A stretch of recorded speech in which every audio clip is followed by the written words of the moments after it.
Pittsburgh is not the least welcoming city in the world for bicycles. There's not a lot of awareness among drivers of bicyclists, and that they might run into a bicyclist on the road, or they might need to avoid running into a bicyclist on the road.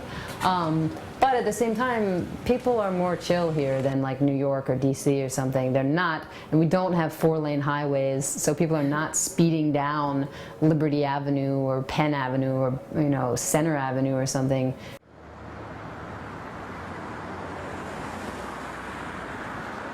I mean, as far as the interactions between cars and bikes go, it's an interesting dynamic to be a part of, because once you overcome the fear of riding in the street and with traffic, and once you get used to thinking of yourself as part of traffic, it's an interesting place to be, because there you are in the lane, and you have an idea of what you're doing, and it's very clear, and even the law says that you're a vehicle in the lane, but people in cars have such differing ideas of what your rights are.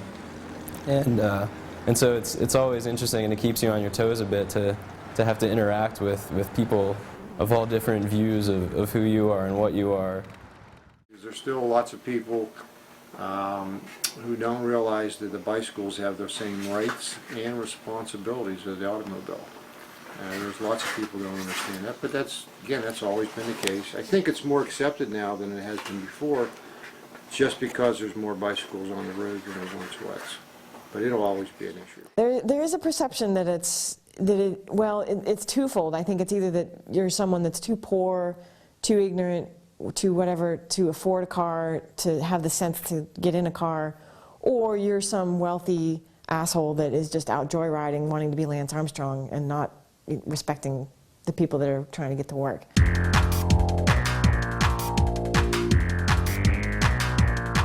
Some people are just like, no, take the lane. I guess I try to maintain a bit of a courteous attitude, and I stay to the right. I might ride in the door zone a little bit just so that people can get around me, while keeping a careful eye on the cars and make sure that nobody's going to open their door.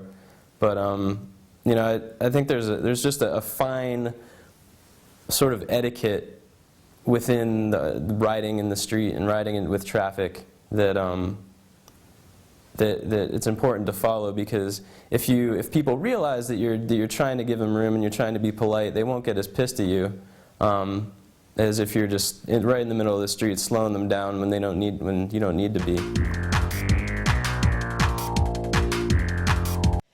People in Pittsburgh in general are fairly polite. This tends to include people driving on the street, and I think that particularly in Pittsburgh there's a certain mentality that if you take care of me, I'll take care of you, and politeness, that goes a long way. My personal philosophy about biking is I try to obey the traffic laws whenever when it's practical.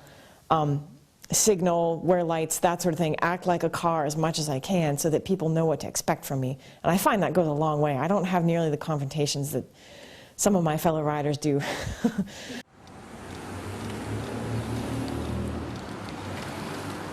And of course, that's not to say that it's all the riders' fault. Obviously, there are a lot of people, and I've certainly encountered them, that are just impatient, completely ignorant, that think that cyclists are some sort of anti-American, plot of some sort.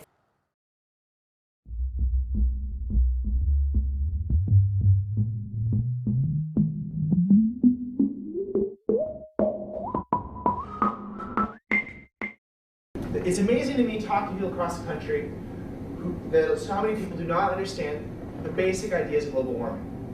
The science can be very complicated, but the ideas that drive it are very simple. Carbon dioxide is a natural gas that's in the atmosphere. You can't see it, but it's there. And it reflects heat to the planet. So heat tries to escape, and it's reflected by carbon dioxide to the planet. I think that what happens now so often is that people give a child a bicycle and it becomes their vehicle, and it's almost like, okay, this is your first vehicle. That's how I remember it. That's how I know a lot of kids thought of it. And then it becomes, as soon as you turn 16, you graduate to a car. I've seen a few people be able to, and it would be nice to have more people show children that they don't have to give it up, that it's not a children's vehicle, it's an adult vehicle as well, and you can continue to use it, you know, as long as you want. Inevitably, kids are going to start watching TV, or their friends are going to turn 16 and start driving, and you know, the automobile is just so focused on as this sort of benchmark of success in life or whatever, and I think taking steps to try to move away from that and sort of help our kids develop in a way that doesn't make them focus on cars as this, you know, very important part of life, but just sort of one more aspect of life that we have to choose if we want to. So that means whenever we produce electricity or drive cars, we produce more carbon dioxide. And in the last 150 years, the amount of carbon dioxide in the atmosphere has increased by 30%. So a lot of people don't think there's a problem because we can't see the carbon dioxide. If we could, we would see that the atmosphere is 30% more darker. And it's just common sense that this should reflect more heat to the atmosphere, to the Earth. There's no voodoo science here. It's just common sense. More greenhouse gas should make the planet warmer. And lo and behold, the last 30 years of research and investigation have proved our common sense right. The Earth is getting warmer because we are adding carbon dioxide to the atmosphere. And it's going to get a lot warmer if we keep on doing it. I wonder what's going to happen as the price of gasoline rises and more people choose to take a bike. It seems like there's always going to be a faction that's the last thing they'll give up, is driving in their cars.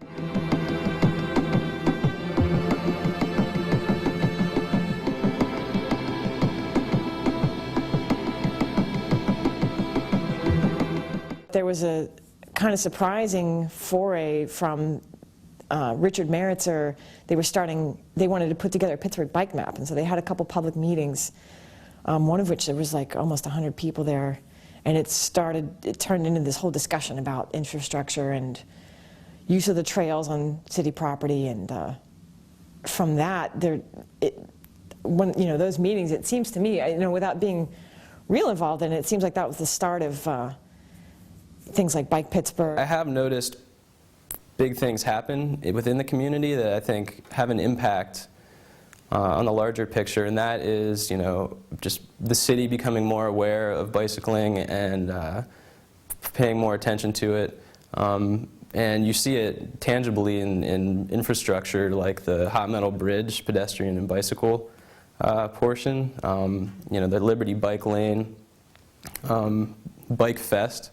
Bike Pittsburgh, I think their existence has done a lot to really just bring the consciousness of cycling in the city up, and just advocating for that.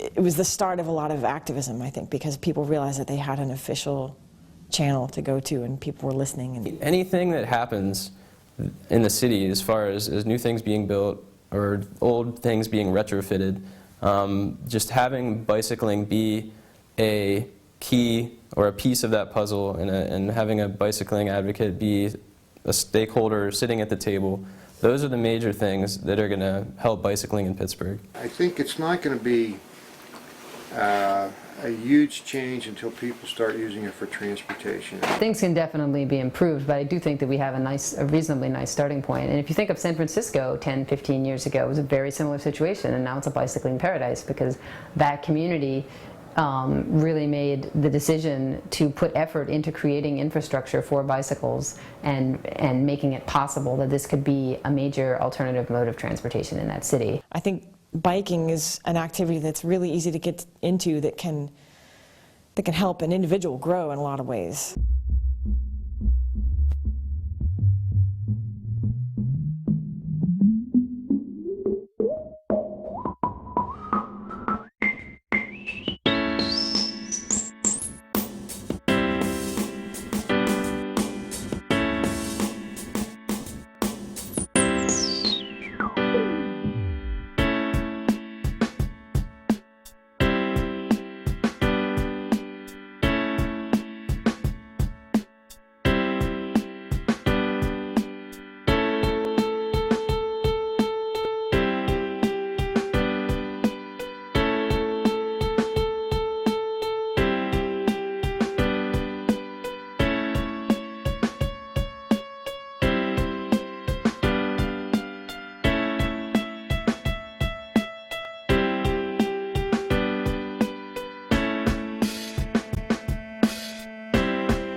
here's a public service announcement from your buddy, Mr. Gears. I needed a drink after that nice long bike ride. I like to get 30 minutes of exercise each day.